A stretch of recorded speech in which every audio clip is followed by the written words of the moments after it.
Mission चढ़ती कला।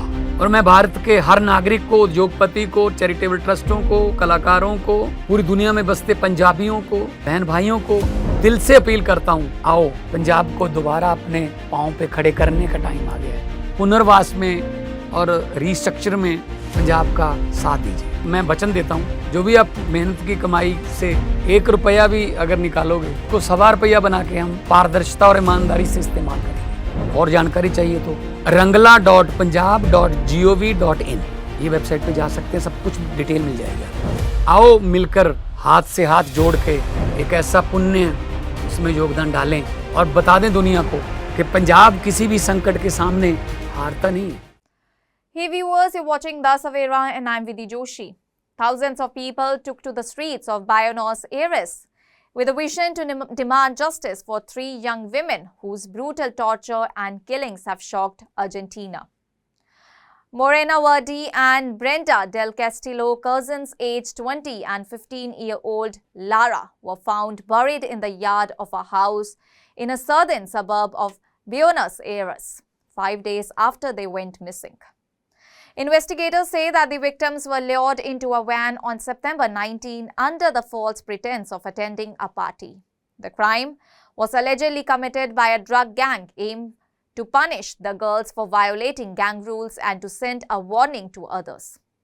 Disturbingly, the officials said that the killings were live-streamed on Instagram to a private group of 45 members. A suspect revealed that the existence of the video during police questioning. In the footage, a gang leader can be heard saying, "This is what happens to those who steal drugs from me." Reports describe horrific torture, including victims having fingers cut off, nails pulled out, and suffering severe beatings and suffocation.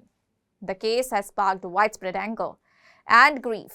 At the protest, family members marched alongside thousands of supporters carrying banners with the girls' names, Lara, Brenda, Morena, and images.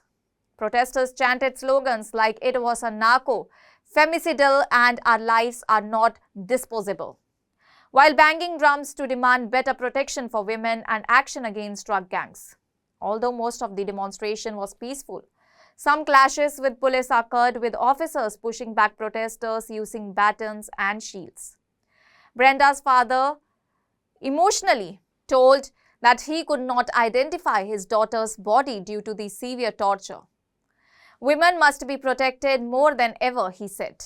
Brenda and Morena's grandfather, Antonio, broke down in tears, calling the killers bloodthirsty. He urged people to stand with the families and said, "You wouldn't do what they did to them to an animal."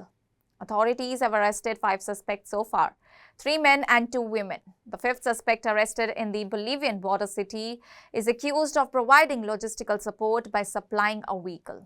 Meanwhile, the alleged mastermind, a 20-year-old Peruvian man, remains at large.